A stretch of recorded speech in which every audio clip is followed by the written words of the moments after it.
Deməli, maşında problem var idi.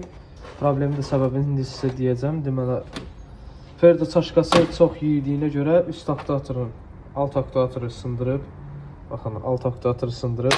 Hansı ki bu vəziyyətdə olmalıdır. Yəni sıfır bu vəziyyətdə olmalıdır. Bunu qırdığına görə maşın bir tərəfini sıxır saxlayır. Baxdı, bu da iç hissəsi qırılıb iç hissədən. İç hissəsinin bu şaybası var, o da yiyilib. Baxın, yiyilib, yiyilən şayba budur. Yiyilib deyə belə problem yaradır. Bu da normalı.